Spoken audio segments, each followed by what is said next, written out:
when did you start behaving yourself? Yeah, we're on right now.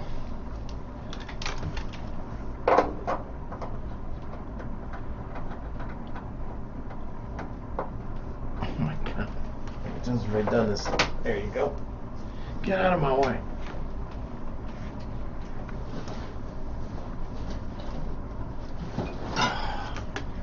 Left my water bottle at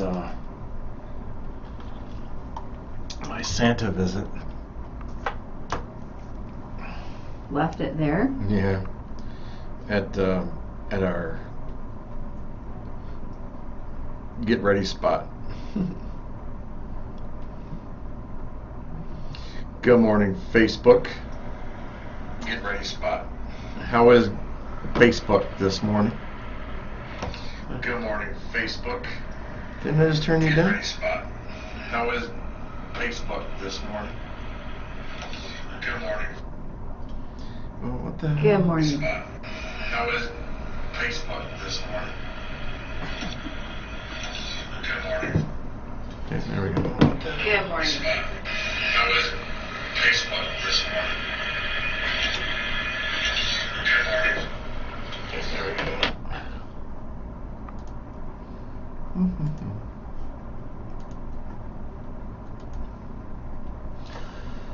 1 minute.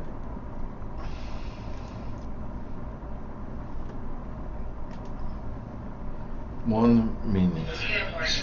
1 minute, so.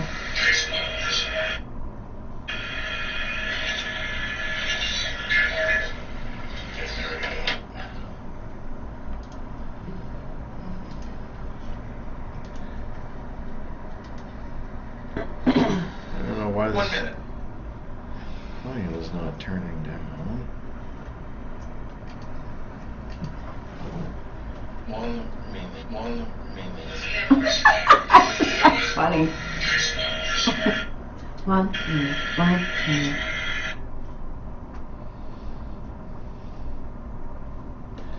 All right, here we go. As soon as I get off the phone. All right, here we go. As soon as I get off the phone. How does this work? All right, here we go. As soon as I get off the phone. How does this work? All right, here we go. And isn't that just lovely this morning? Lovely. Lovely. Righto. I tell you, I don't know. Are you ready? Sure. Let's rock and Why roll. not? Bring it. Hello friends, Bill Baker here, host of the Sun Prairie Real Estate Show, found right here on 103.5 FM, The Sun, every Wednesday. These bottles, 11 a.m. if you grab it, On the radio, water comes I'm shooting out. folks just like you to help them I've buy done and sell that homes. before. I'm proud to say that my team, the Baker Realty Group, has been helping people buy and sell homes in the greater Sun Prairie area for over 10 years. Information about buying and selling a home is available on my website, thebakerrealtygroup.com, on Facebook by searching the Baker Realty Group, or by calling 608-575-6731. Now sit back, relax, and enjoy the Sun Prairie Real Estate Show with Bill Baker and Laura Stanfield. Brought to you by the Baker Realty Group. Welcome to the Sun Prairie Real Estate Show with your host, Bill Baker.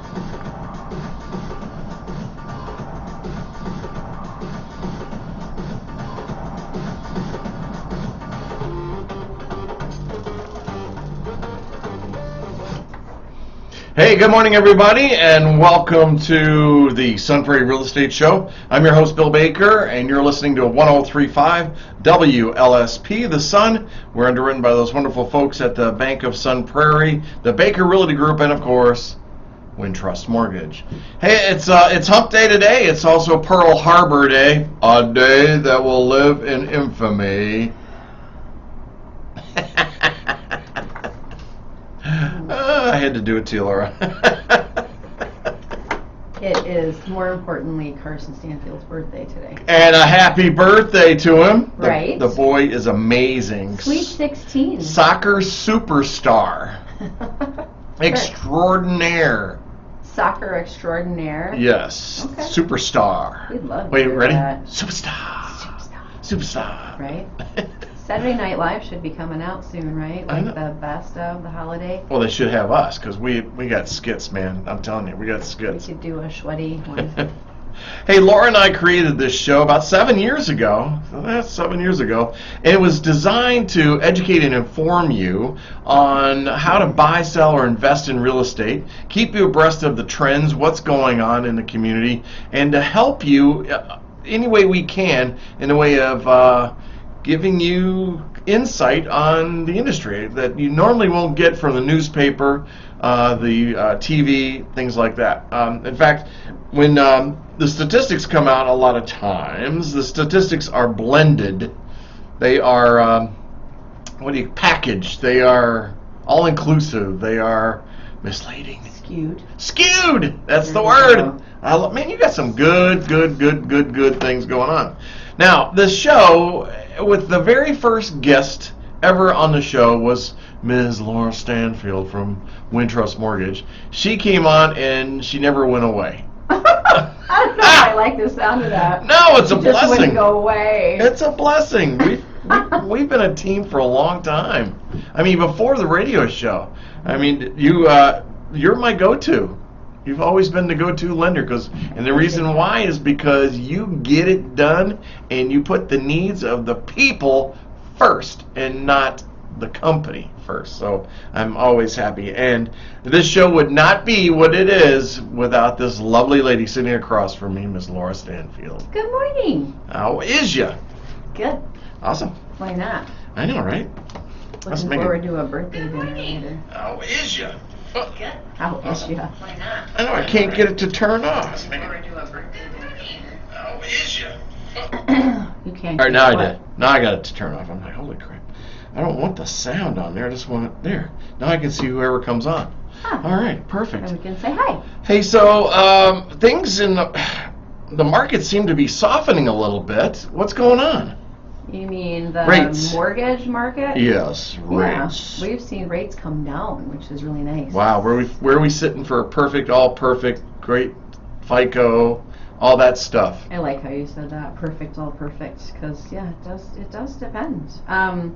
I'd say on a 30-year fixed, we're very close to 6.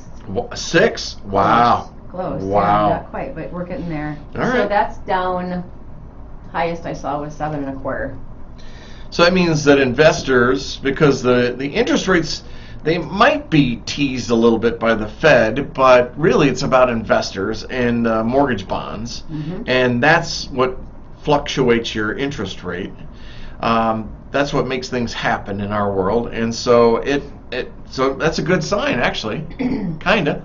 Well, it is. It's a sign that inflation is coming down. That's what's been driving interest rates up. Oh, he's rolling his eyes for those of you on Facebook. Man, you missed a good eye roll just Oh now. my God. There are positive signs about what's going on in the economy. Don't just stop Don't hold over your there. Don't hold your breath. Rates wouldn't be coming down if that weren't true. That's not because true it's either. all driven by It's not by inflation. this year. Mm. That is what's caused interest rates to. And then because the Fed, we know, is trying to bring inflation numbers down by raising the federal funds rate, There- which has had an opposite effect on mortgage rates. I like how you mortgages. said that. Bring inflation numbers down. They're trying to slow the economy. Well, Because yeah, they don't but like in the the end- spending. They don't want us overspending. Right. They don't like that. They don't like houses selling for 20, 30, 50, 100,000 over I don't know asking that I price. do either. Well, I think they're using housing though as the mechanism for that, and I don't like it. I just don't like it. They've hurt a lot of people. The The Fed. Fed has hurt a lot of people.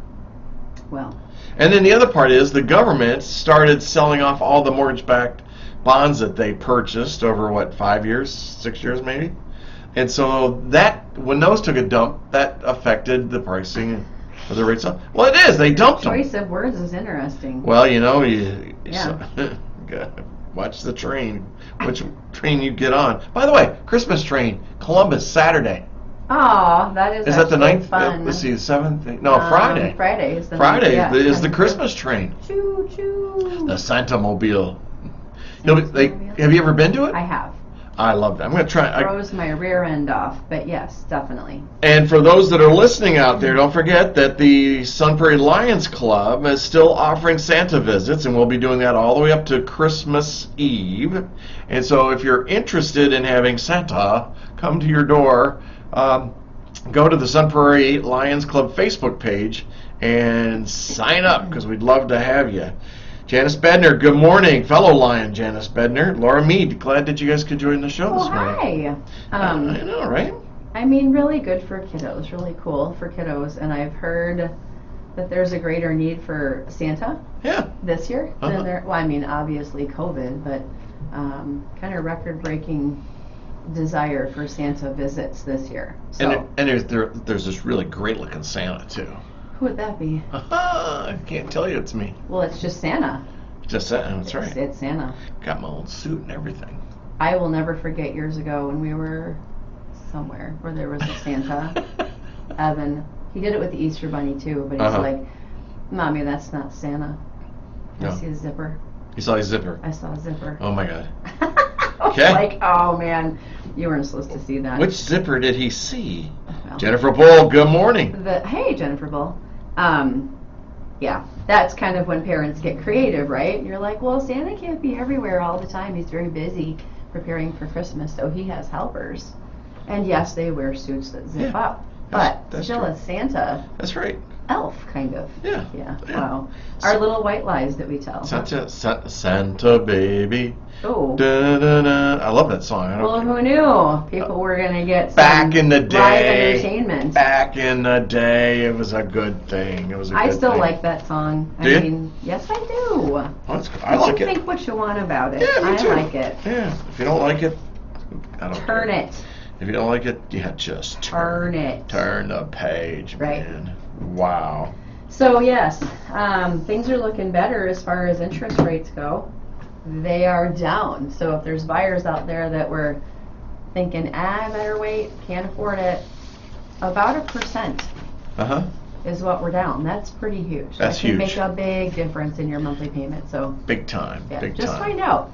It doesn't mean you're going to move forward. It doesn't mean you're going to be comfortable all of a sudden, but just find out. That's true. Yes, Jennifer, we are live on the air here at the beautiful Sun Prairie Media Center. Live, not recorded. Home of the recorded live. I love Live and recorded. I love back when the TV days when they go recorded live on. I know. Well, that's what this is too. No, we're not. Well, we are We're recording recording, live. That's yeah. true. Mhm. I was going to tell you something. I I'm forgot not lying. what I it don't was. lie. You don't lie? I don't want my nose to grow. All right.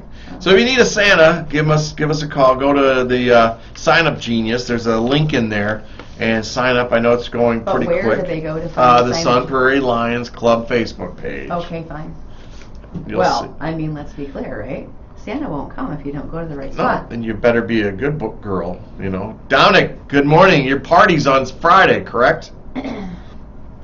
He's up in Columbus for the Santa train. Lisa. Lisa and Dominic. Hi, Miss Lisa. I got to do the Santa thing first, and then I'm hoping then to get head out up. of the suit and then jump over there, because I think the train comes around 9 o'clock, if I'm not mistaken. Charlie Andrews, good to see you, buddy. Hey, so let's talk a little bit about the market and what's going on out there. What are you getting from agents that you work with? Because believe it or not, folks, she does work with other agents than me. I mean, Well, and so do you. Not agents, but I don't. some lenders. They're Well, only. sometimes you don't have a choice. Well, Yeah, that's okay. I did work with Michelle Hahn recently Yeah. because you weren't able to do that one, and I love that about you just saying I don't do those. No, but I can do HELOCs now. That's kind of a recent change. This was a bridge loan. Anywho, yeah, she actually went about it a very different way. Yeah. And arranged it so that they don't even have a mortgage, right, on Right. their new home. So Exactly. that is ideal. It's Exactly. perfect. But Michelle Hahn stepped up, smiling. Let me can I share the story? Yeah. You don't mind? Yeah. So have some clients that banked with Associated Bank, and they were completely in love with Associated Bank. Really? Oh yeah, I know. I'm heard like, that very I well. almost gagged when they told me, but Well, I'm glad they were. I just don't hear that very I often. know. And so, but Associated Bank, it was crazy. I mean, they weren't very supportive, and they weren't answering questions, and they weren't coming through. They just weren't working. They were just a process. It was a task. They were a number. And so they talked to me. I talked to you. You suggested some things. And so then we go to Michelle. Michelle goes, well, what we need to do. And here's what they were trying to do. They were going to refi their home, do a HELOC or something like that, pull that cash out to pay cash for another house that they just bought this past November. And it was a beautiful idea. It was a wise idea. Mm-hmm. And now we're selling their house. Yeah. Well, Michelle Hahn just stepped in and said, well, what you need is a bridge loan. Mm-hmm. Came through, with flying colors. And then we had John Hamm. Mm-hmm. Was the appraiser. Fantastic guy. Yeah. The speed of this was amazing. The customer service, the professionalism was fabulous. He's great, yeah. And so if you don't call Laura, or if you call Laura, don't forget to call Michelle maybe too. Yeah. Well, if I can't do it, I'll be honest and tell you. Or maybe there's an idea that's good. See, that's the difference, I think, between local most of us who do what we do. Well, some people do look at you as a number, so they might be like, ooh, is your house on the market? Have you thought about refinancing? Like, in their minds, they might be like, ooh, I could get, how many deals can I get out of these people? Right. Unfortunately, some people think that way. Well, but when you work with someone who actually has your best interest in mind and knows other ways of going about doing it, that's what matters. Associated also did just a flyby. I'll call it a flyby appraisal. They didn't ask for the appraisal. Like a drive-by? Yeah, flyby. They drove by it. That's a flyby. Yeah. They were like $40,000 or $45,000 less. Because if you look at the house and you go inside, first time when you step inside here and go, yeah, oh my gosh. Yeah. And that's John Hamm. Less than what the actual full appraisal came in at. Right. Over $40,000 less. Yes. Yeah. And they're like, throw that away, burn that thing. Oh my gosh. Yeah. In fact, they came in with the numbers at a number I was like, oh my gosh.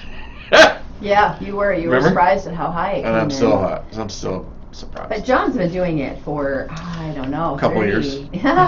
Maybe at least 30 years. He's yeah, good. Probably. And he's not. He's one of the good ones. He is. He's honest and he's fair. Right. Bobby Call, I'll say, is another one. Yep. I love Bob Call when he does appraisals too. So let's talk about the market a little bit, because you're seeing some changes. Now, we are in a seasonal pause. Basically, what happens in December is you will see the numbers just drop.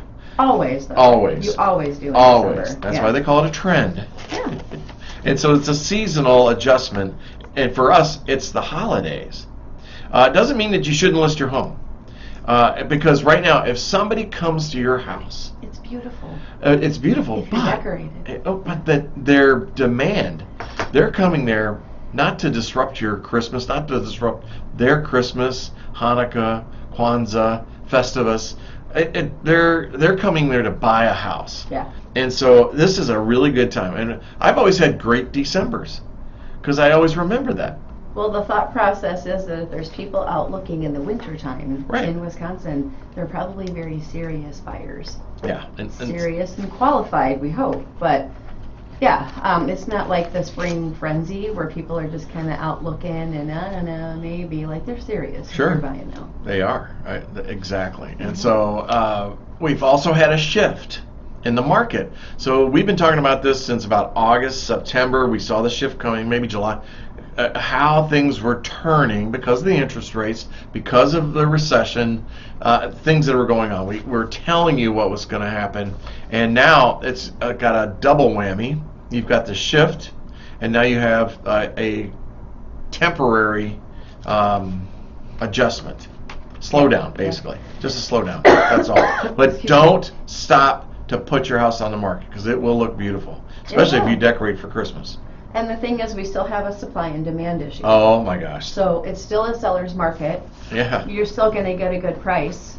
I'm still hearing about, and I'm sure you'll talk about the stats behind it, but competing offers. Oh my gosh. We're just not seeing the crazy stuff, the over, Yeah. thousands, tens of thousands over asking price. Right. We're not typically seeing that anymore. Well, so let's get into it a little bit on this. And you can get an inspection, appraisal contingency, Financing. financing Oh, we got to contingency. talk about that too. Yeah. We got to talk about the appraisal or inspection thing. Huge. It is huge. Yeah. So let me tell you what's going on. She was telling you it is a seller's market still. It is. And so right now, if you were to go on any of the sites out there, it'll show that there are like 56 houses available. That's not true. There are only 35 active listings in Sun Prairie that are available for sale. Of that, only 10 are real. Okay, but why don't you start, we say this a lot, but what's the discrepancy with what people see online versus what's truly active? So what happens with Zillow, Realtor.com, Redfin, and all that is they're an aggregator. So what they do is they take information from the multiple listing service and then they publicize that to their site. Now, they're no different than First Weber, Stark, Real, Keller Williams, or EXP, which I'm part of. They all pull from the MLS, and that's why they're called aggregators.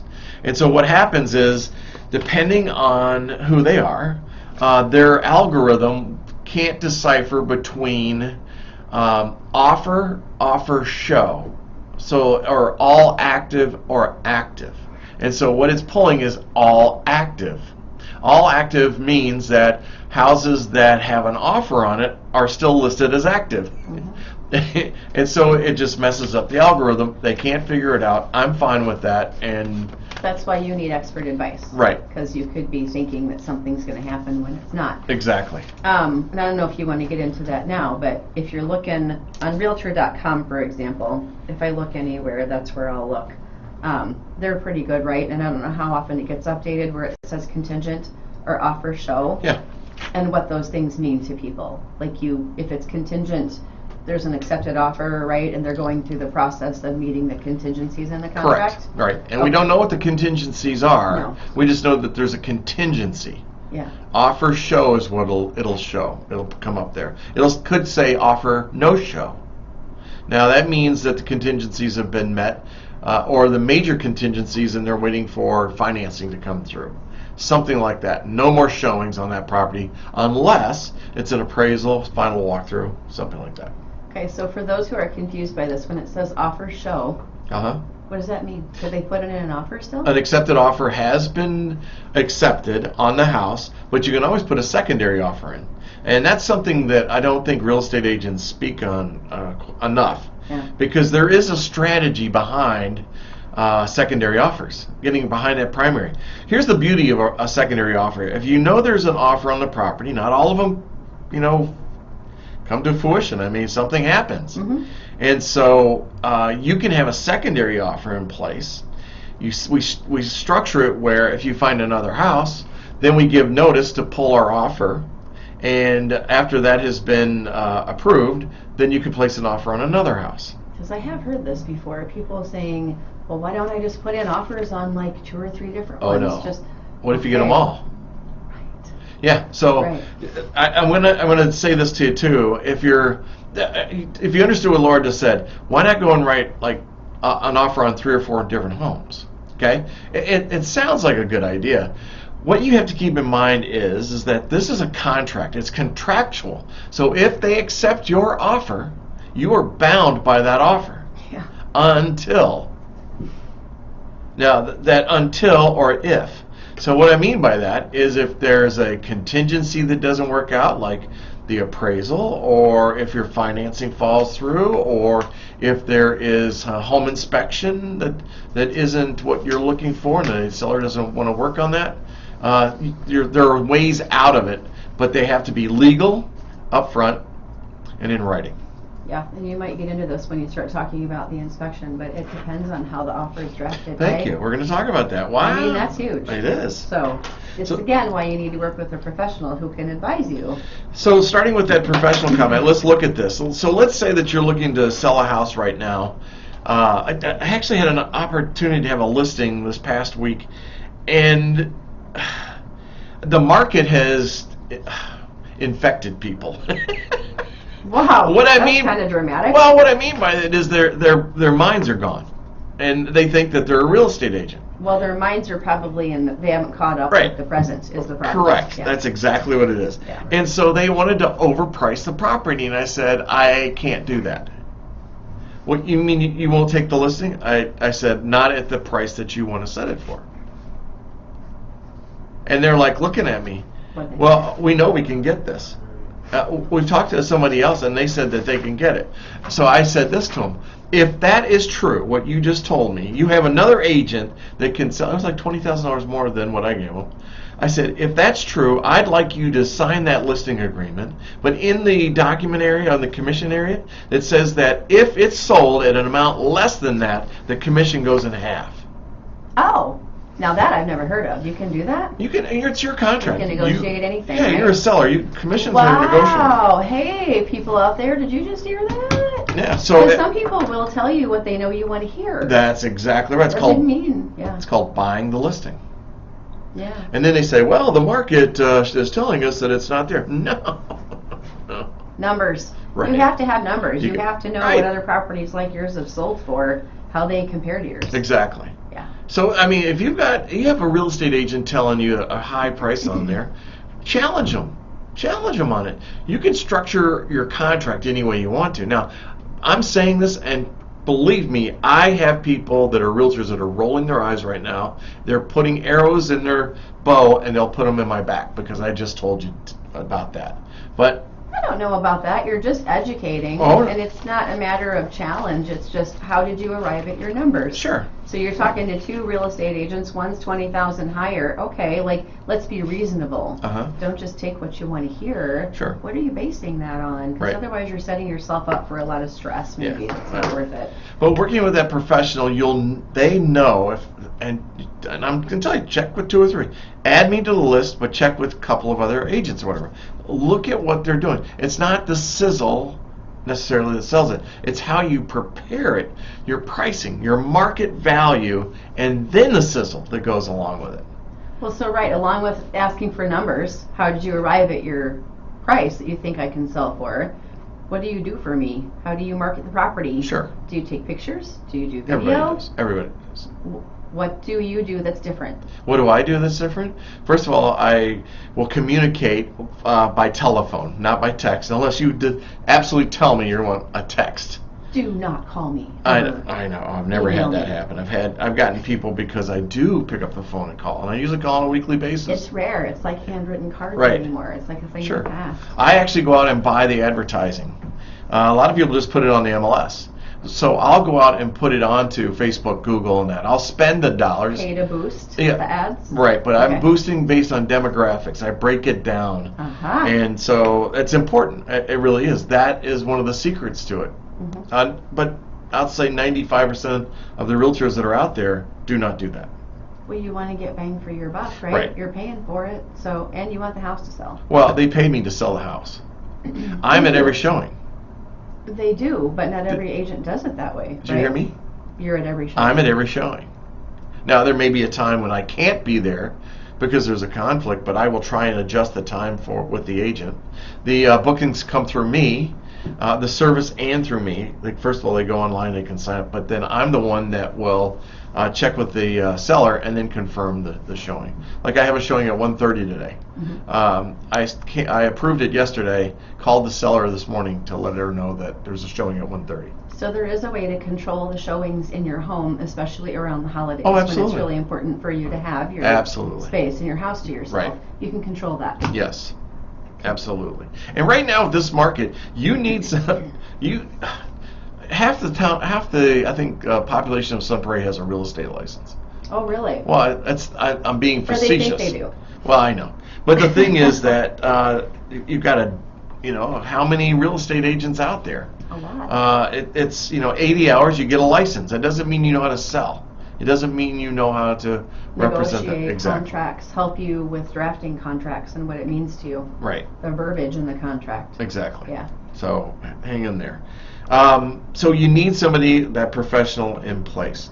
So let's talk about the market. Let me show you what I'm talking about and how I break down the information and all that. And this is where some people, you start to glaze over a little bit. Hey, bear with me for a second, though. So I told you there are 35 active properties that are listed right now. Told you 25 of those are new construction. Of that 25, of the 25 that are new construction, 19 are ghost listings.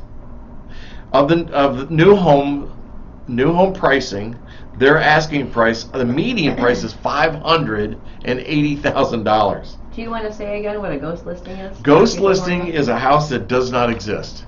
It's one that they're proposing to build, or they're in the process of building. Yes, it's new construction that has not been built. It's a what if on it.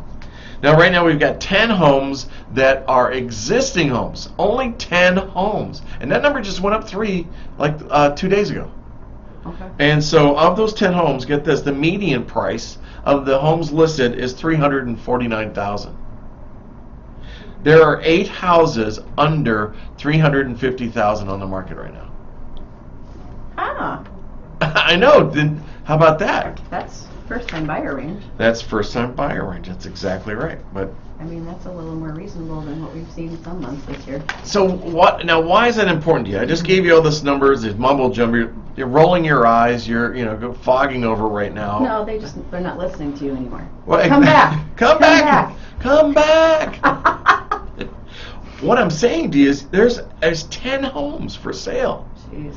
That is it. And it's supply and demand. The demand is still there. They're waiting for that property. And if yours pops on the market, you're going to get a great number for your house if you prepare the house. You got to stage it, got to make it look clean, got to be clean. You got to do the things you have to say that out loud. I know you do. But you do. Oh my Wow. gosh, I've gone into houses going, you got to be kidding me.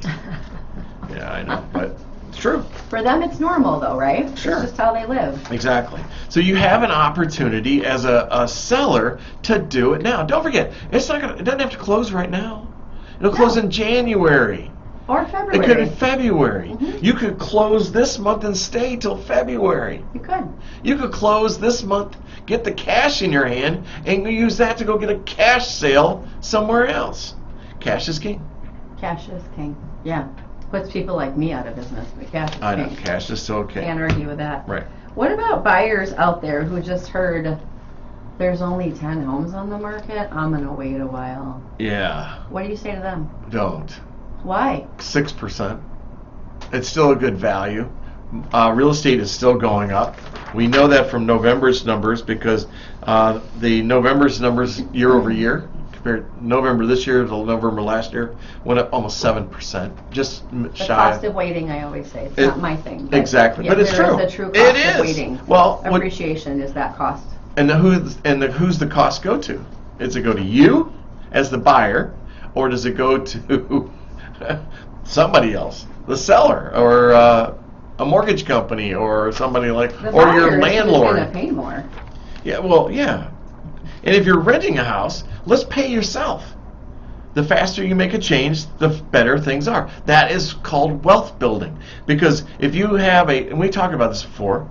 Let me look at the time here. So if you have let's say you buy a $300,000 house, and it goes up 7%, you just made $21,000 in a year's period of time, 6-month period of time, whatever.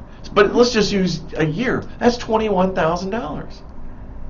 I don't think a higher interest rate is going to add up over time, but Sure. It's not going to add up to that in a year's time. So, and It's you can not. always refinance at Right. a lower rate. Right. Marry the house, date the rate. The rate. What do you do different for buyers, let's say, if there is anything different you do? So a buyer says, this is my range, this is where I want to be. Oh, wow, I'm seeing listings, but there's only 10 where I want to be in Sun Prairie, let's say. Uh-huh.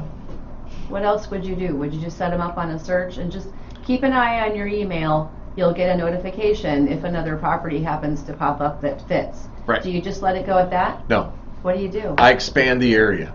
I want to go just a little bit farther outside of the area where they're looking, just because the value, the farther we get out of Sun Prairie, the values will shrink a little bit. The prices will shrink. And it's not to force them. I'm just giving them ideas. I'm also showing them comparisons of what they'll pay for a home here and one in Madison or one in Deerfield or one in Columbus.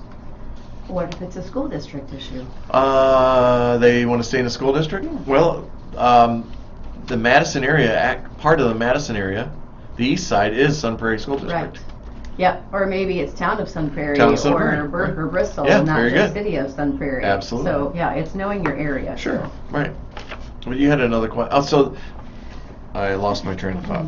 Just what you do for buyers who seem frustrated because there's so few houses on the market. Sure. They feel defeated. Well, the other thing is I start searching houses. So what that means is I'll go onto Craigslist. I'll look and see who's renting, and I may call one of the landlords and say, are you interested in selling? I have somebody that may be interested in buying your house. Or I've done that in the Columbus area quite a bit because I have a price range I've got to work in, and that's where I can get the most bang for the buck. I will call people and ask them, hey, who do you know that's looking to sell their house? And so that's my mornings. I mean, first thing I do in the morning. Now, every day I've got a search pattern set up for people where it's automatic, and they get that as it happens. But for me, every morning, 4:30, 5 o'clock, I'm on the computer. I'm looking at the market to see, and if I've got somebody that is interested in a house in Sun Prairie, if I see a new one pop onto the market, then I'm on the phone, text, email. Hey, I'll send it to them just to make sure. I'll also check with my fellow agents and to see what they've got coming on the market. I'm always reaching out and talking to the agents. So you got to be. So you're looking for people. Right. Prospecting. Yes. Right. You can't just sit back and wait for stuff to happen. In this market, you can't. You can, but you won't be in the market very long. And I'm thinking we're going to lose probably about 30% of the agents that are there. Look at mortgage bankers. Oh my gosh. I know. They're falling to the wayside. We were talking about that last night. The Realtors Association had a holiday event, so I was talking with a lot of you. Asked me earlier what other people are saying, lenders and realtors both. Sure. But that came up several times last night. People wondering how many will fall away just because it's hard right now. Sure. So you need to step up your game. You need to be better at what you do, more professional at what you do, and you will get through this. Yeah. We've seen this before, but I was talking with a lender friend of mine, and there's like 3 of us sitting there together, and we've all been doing this for a really long time. And she's like, yeah, I mean, we've seen this before, ups and downs. You do in the real estate market. It's normal. It always has been, always will be. But she's like, I don't think we've ever seen anything quite like this. This feels different in all the years I've done this. And she's right. Which part of it? Back in the springtime or now? I think just this year in general has been one that we've really never seen anything like. Inflation numbers like most of us haven't lived through. And then coming out of a pandemic, of course, and the after effects of that, interest rates jumping up at, like, it's the percent of increase that's just huge. Right. So starting the year at below 3 and then getting up as high as 7.25 is something that none of us have ever seen. Right. That's crazy. Right. And that change, because people don't like change, it bothers them. I mean, they're uncomfortable. They back away. Yeah, it's what people do. It's okay. You got to do what you got to do. That's fine. But just keep educating yourselves along the way, which is why we do the show. Right. Well, it's kind of like they were looking in January. They were looking at the Corvette. In December, they're looking at a Camaro. Because the difference. At a Pinto? There's a 78 Ford Pinto. That was my first car. It was? It was $750. They were cash for it. They were called the bomb, you know. Oh, I know. Hole in the gas tank. I did have a hole in my gas tank. It's a good thing nobody rear-ended me, or I wouldn't be sitting here right now. Maybe. So let me tell you what happened in November. Okay. Can I do that? Is that all right? Of course. You don't mind? All right. No. All right. So we had one of the lowest listing months of the year. Only 20 houses came onto the market, but to be honest, in November of 2021, it was almost the same. We were down 23%, which was 20 houses this November, 26 last year. 27 homes were sold. So almost 50% change from last November. Now watch this. but pricing went up 6.9%. Let's say 7 because that's the way I like to look at it. A 7% increase. So in a shifting market where they're saying that pricing is falling, your pricing was still up 7%. And this is the cost of waiting right here. Exactly. Don't let the interest rates hold you back. Right. You're gonna pay more for Right. your house. Exactly. Whatever your house is. Sure. You're gonna pay more. Sure. And of the solds that happened, they were selling basically about 100% or asking price, 22 days on market. Currently there are 52 homes. That number's off. 6 homes sold in November. Median price, new construction sold $516,000. So right now, year to date, here's what I want you to know, because that's just the month. So I follow the month so I can see trends. Yeah. And so if you look at my sheet, I've got 2022, 21, 2019 on here, 2019. But what I want to look at is what's my trend from January year to date, and that means we're up 9.5% on value, price, which is $394,000. Which is an average price, $394,000. Are you up 9.5% on your investments? No, my stock is sucking, but I keep buying it. I keep buying more and more. It's on sale. Yeah, it's on sale. Yeah, you should. So here's what I saw. Here's what's interesting. So the average sold price we're at $392,196. The median, get this, the median was actually less, $389,900 is the median price of every home sold in November. Now it gets good. Here comes the information you need to know. 3 cash transactions, 1 FHA, 23 conventional loans, which is interesting. 6 new construction, average sold price of $529,609. Wow. Yeah, I know. Of 3 new constructions sold below list price. 3 new construction did? 3, listen people, open up them ears. 3 of the new construction, right now 2022, sold below the list price. Don't know why. Don't care. Just know the stats said.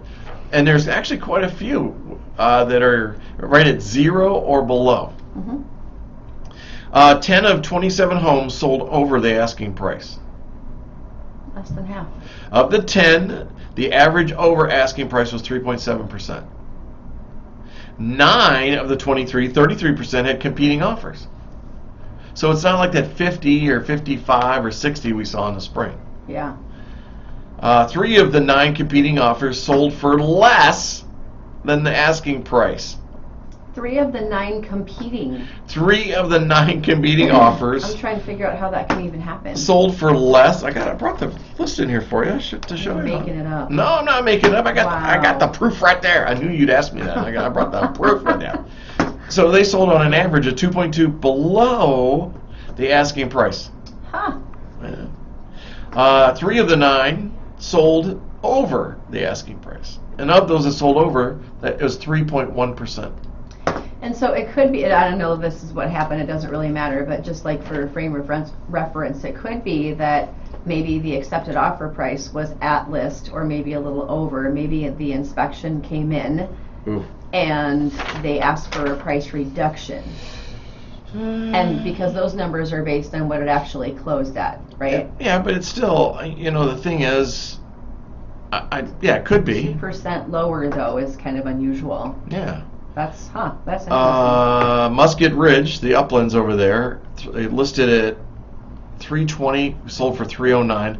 That's a 3.6% reduction, $11,000. You don't usually see that much. There must be something major wrong with the home if that's what's going on. Right. Sanibel Lane over Meadow Crossing, $5,000, and that was built in 2015. That could be an inspection thing. In 90, there's a house over in Carriage Hills, Crescent Circle, that was $4,900 below. Mm-hmm. Here's the one that gets me: $25,000 on a new construction in Westwind on Norridge. Really? Huh? Really? No, I'm sorry. That's not new construction. I'm blank. Just back up. Strike that. Beep. That was $24,000 below the asking price on Norridge in Westwind. Huh. Built in I love you. You're awesome. But there was one. Here's the one I wanted to tell you about. Longview Parkway. It's a William Ryan home in West Prairie Village. Sold $20,000 below the asking price for new construction. You don't care. No, it isn't that I don't care. I'm trying to figure out why. It just doesn't really make sense. Well, that's Good where for you them. that's where you actually, as working with your realtor that has experience, they're going to go find out why. Yeah. So if you're looking at the price ranges, now here's something I want you to know. 5 of 18 without competing offers sold over the asking price. Of those houses that did not have a competing offer, 5 of them sold above the asking price. Holy cow! I know. One of them sold. Asking was $400 and it sold for $462,900. Where's that? Is that what I'm looking at here? Where are you? No, this page right here. This that one? Where am I? Toward the bottom. It doesn't say an address. Oh, well, wait, hang on a second. Oh, I'm getting ahead of you. I'm sorry. You're getting it. That stood out to me. I'm like, what is going on? So let's walk this down. What I did is I broke down the pricing so I could show everybody what's happening by segment. So if you, of the houses that were sold from $199,900 to $299,900, 3 of those 5 sold had competing offers. The average over asking was $9,300. Joshua circled through those numbers off completely because it was $33,000 over asking. We actually put an offer in on that. I was going to say, yeah. So that 93 number is skewed because the 33. That throws it off. 3.3 average, and there was one in that price range that was below the asking price. So in that $314,900 to $399,900, there were 5 of the 12 in that number range had competing offers. They averaged $435,000 over asking. Bull Run had the largest, which again skews the numbers, of an 8.1% or $35,000 over. And I'm sorry, what time frame is this again? November. That's crazy. November. Unusual. November. People don't need to panic about it. The market has definitely shifted. No. This stuff was more normal in the summer months. Yeah. Not now. 35. So the house has to be perfect. There's something about that house somebody really loved, because you get to the point as a realtor where you're going, I'm not sure that you should be buying it. Mm-hmm. The question was, I had a meeting yesterday with EXP. We have our weekly meeting. And should we do that? Should we be the one saying you shouldn't buy that house? And there was different comments about it. I don't think you should say you shouldn't buy it. I think you should get them into curiosity. So Right. How long do you plan on being in this home? Right. What if you sold in 2 years? Sure. And you couldn't recoup that additional cost? Or Sure. what if the appraisal doesn't come in? Sure. You just need to get them thinking, and Right. then they decide. If I were to look at the numbers, and if I were to find out that the numbers are exactly where they should be, I would have a hard time in this marketplace going that high over the asking price. Mm-hmm. And so you have to, I think, as part of my responsibility, part of the fiduciary side of it, to really guide you through this. Now, we may have an issue with appraisal if they're are they using appraisal? Did they use? That was a conventional mortgage. Huh? Doesn't mean they needed an appraisal, though. That's true. That's true. But if it may not appraise. Yeah. The other thing is that, like you said, how long are you going to be here? Will you recoup those dollars? If you need to sell it in a year, can we do it? Mm-hmm. That's going to be a challenge. But yeah. So if you're in that $400,000 to $462,000 price range, there were 0 competing offers. Really? They sold at $17 over the asking, which don't. $17. Yeah, they were both new construction. And, okay. And one above the asking, one below asking. Okay. And then at 549 to 574 list, yeah, that's just what it is. Uh-huh. Well, this is what I'm hearing. This is why it's a really good thing to be able to ask for appraisal contingencies. Inspection contingency, to me, is the most important thing. Exactly. Mary Polinsky, glad you could join us. Brian Coiler. Hey, Mike Powers, thanks, buddy. Glad that you're on. Let's talk about the contingencies for a second. I think we shared it last week, but I want to share it again with you. I want to really stress a couple of things. We're going to talk about, we're going to talk about this, about home inspections. Right now, I have a real problem not doing a home inspection or having you not do a home inspection. Just had one recently up in the Partyville area, where if they had not done the inspection, if they had not done the well and septic, it would have cost them a fortune. And if we combine everything together, it's about $10,000. But the septic system failed. I mean, it didn't just question; it failed. We went to lift crumbled. We went to lift the lid off, and it just disintegrated. And then Etmeyer, who was doing the inspection, he puts his shovel down against the edge to see how much muck is on there, and the concrete just crumbled. It just broke off, and you could see the crack go. I'm like, oh my God. And so that right there was $6,700. Well, now we got to go down and look at the well and holding tank and everything. Well, you got more money there. A couple of grand right there. So in total, are we getting close to 20,000? No. How much? No, total is just under 10,000. Oh, 10 was total. Yeah. Okay, got it. But the point of it is it's a lot, though. It is a lot. Yeah. It is a lot, and so you got to have people take a look at it. And every time I watch the Homes on Homes TV show, that makes me think about it. Yeah. And I love watching that. I always have it on. I like him. The one this morning was they took off the ceiling part in the upper area, and because it wasn't vented, the entire roofing was all molded. Oh wow! And the owner was like, "Oh, I just thought it was my allergies." But what's causing the allergies? Yeah. I may have shared this. I'll share a quick story if we've got time. We have time. We got 10 minutes. I was sitting at a closing table realtor talking about a situation with a inspection, and this was during the time when you're not doing those things. Anyway, this was something that was found out after the fact, but I wonder how many buyers are in this situation now that they bought a house, did not get an inspection because they couldn't get an accepted offer with one, but they had noticed in the basement there was a crack in the foundation, and there are some differences, horizontal versus vertical, and how thick it is, and as to whether or not it's a real issue. Anyway, so I guess they found out later on that it was a real issue, and it was gonna need a complete foundation redo. No way. Yeah. So imagine if you put in an offer on a property and you're already going well over asking price, can't get a home inspection, then you come to find out later you've got this major issue with your home. Then, oh wow, can't imagine. I mean, what would it be to rebuild a foundation? You know what's going to happen next? So that owner is going to meet the neighbors. They're going to be in that neighborhood. Somebody is going to say something. Oh yeah, they knew. They had a lot of water coming in. Yeah, we're not surprised. You know how many times that flooded? Really? Was it on the real estate condition report? And then you go back to the real estate condition report, and if it says no, then you may have a legal issue. Yeah. And that's where the attorneys come in. But it's messy. Sure. Avoid it all and just get a home inspection. Right. Please. So the market allows you to do that now. There's a lot of reasons why you got to have somebody on your side, an advocate, and whether it's an attorney or a real estate agent. The septic tank that we're talking about. So they came out to replace the septic tank. Well, they damaged the yard.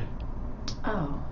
Well, they have to. They've got to dig it up. Yeah. They dug up grass. Oh, that's right. Right. Put it back in the way it was original. Right. Yeah. And so that falls under the damage category in the offer to purchase, which says that it can be repaired. Seller can repair it, but you got to put it back into like status, the way it was. And they weren't able to do that. And here's what I've also learned through the legal hotline was from John Sayas is that just because you're closed doesn't take away your responsibility or possibly liability as a seller. So, why could they not? You said they couldn't do that. Couldn't or chose not to? Chose not to. There we go. Yeah, they blamed it on Eckmeyer. Well, who cares? Just get it fixed. Well, Eckmeyer didn't break up the boulders and level it and grade it. Because that was going to cost more. And sod it. Yeah. Or, seeding or sodding right now is just not going to work. Mm-mm. But the sellers decided that they would, or the buyers decided they would address it in the spring. And because we could have put money into escrow and held it. Yeah. But it's interesting. Did they give them anything for that, to have to do that in the spring? No. Nothing. They went out there, they leveled it out, they did a nice job. I think the real estate agent did this. And leveled it out, brought black dirt in, and she seeded it. Which the seeding's not going to do silly. Anything. I know. It's going to die. Exactly. All right. Fine. Exactly. But you got to know this. You got to know your rights on that. Yeah. You got to know the your contract rights. is worded. Again, the verbiage in the contract. Sure. So you're not an attorney. No. But in Wisconsin, it's a little weird. You are given a little latitude to practice law as it relates to the offer to purchase, yes. real estate, residential offer to purchase. The forms and commercial. Yeah. Well, yeah. All the forms, all the things. So yeah, not attorneys, but right. They are supposed to be professionals and knowledgeable about the verbiage in the contract, so sure. you understand. So do you want to talk, if there's time to talk about it, the difference between right to cure? Yes. Okay. You read my mind. Cool. So when you're writing an offer, you're doing your inspections. It could be a testing also, but let's use home inspection right now. And in that category, you can say, I want a home inspection. I'm going to do it in 15 days, 20 days, whatever. And then if they find something, I can give the seller the right to cure or the seller not have the right to cure. And this is an area that, depending on the real estate agent, depending on their training, depending on their opinion on how they want to practice real estate, some of them will say, yes, give the seller an opportunity to cure. Others will tell you no. Now, what it says is if you give the seller the right to cure, this is what it means. So you have that bad septic, so they can go out and they can do the repair the septic system the way they want it done. By whomever they're going to use, they're just going to get it done. All right? You have no say as a buyer when a defect is discovered and a repair has to be done with seller having the right to cure. If the seller does not have the right to cure, what you have is the power to first negotiate with the seller to say the septic system is a defect. I want you to fix it. I want Eckmeyer to do it, and blah, blah, blah. I want the area repaired, blah, blah, blah. You have the control of that. If the seller says no, then you provide him with a notice. Well, you have a choice. You can continue with the transaction, or you can provide the seller with notice that says these are the defects that have been discovered. They're defects. What are you going to do about it? Mm-hmm. And he's going to basically say, I'm not doing anything. And then you can walk away. You can actually walk away once you see the home inspection and the defects. One gives you control, the other one does not give you control. As long as you have the inspection contingency in your contract. Correct. Yeah. Correct. Damage is covered if whether you have an accepted offer or not. If you have an accepted offer and you don't have a home inspection in there and there's damage, say fire, water, whatever, the seller can fix it, and up to a certain dollar amount, they don't have to tell you, or how they fixed it, or who fixed it. Yeah. Yeah, that's the problem, right? If there's something wrong. Right. And how would you say most people feel about that? They want the seller to fix it on their dime, or they want to be able to choose to know that it's done right or done by a contractor that they trust, or? Yes and yes. Half and half? Half and half. 50-50? Yeah, half and half. Now, I'm one where when I get that home inspection, before we give an amendment, if there's problems, I fire it off to the listing agent, so they have notice. Now they've been put on notice. They are now aware there are defects on the house. Now, why am I doing that? Because I want them to realize, to pass it on to the seller, and let them have that conversation. Well, if we don't fix these, I have to change the real estate condition report. I have to amend it, or do a new one that shows those defects, because we now have knowledge. Right. So if this one falls apart and another buyer comes along, they have to be told about these defects. Correct. And they are, the seller is to receive all reports, inspections and testing. Not the appraisal though. Correct. Right. So it's interesting. I mean, and these are just some of the guidelines. I'm going to tell you, a lot of attorneys don't know how to do this. Well, there's things that you can, if there's people that say, I just want the seller to fix it, but of course I want it done right, I want it done well. Sure. There's verbiage that you can put in, right, about it needs to be done by a licensed contractor. Yes. It needs to be done in this manner, Yes. whatever, and everybody has to agree on it, but you can do that. Completed within 3 days or 5 days or 10 days to closing and all that. Right. Yeah. So let me give you, I've got about 3 minutes here. I'm going to show you how the game is played strategically. And again, another reason why you got to have somebody in your corner. So let's say that I got to shut my eyes to do this. So you are the buyer. I'm represent the seller. So you've just done a home inspection. It's 15 days into the process. Your financing contingency is 30 days. So you're going to close in 30 days. Mm-hmm. Trust me, I know as the seller, listing agent, that with that accepted offer, you've already got all your clothes in a box. You're getting it staged to move. So at the 12, your movers hired and lined got your up. movers are all hired. You got everything set up, and so you've got a 15-day window to do that home inspection. So let's say it's 7 days. By the time you get the things, it's now 10 days, and we're getting closer to that 15 days. Where if that comes by, then you're okay with everything, unless you do something like an amendment or a notice. So what's happened in the past with me is I've had people push it all the way to the 15 days. And then they give us an amendment. And we're like, no, we're not going to do anything. So now they come back and they provide a notice. A notice tells the seller, or the buyers provide the seller with a list of the defects that are defined in the home inspection. Once that notice is delivered, I now have 10 days as the seller to respond. So now how many days am I into the transaction? You got 5 days left for closing at this point, right? I'm at 25 days. Yeah. And believe me, in those 10 days, I have agents calling, what's he going to do? What's he going to do? What's he going to do? I said, he's not ready to respond yet.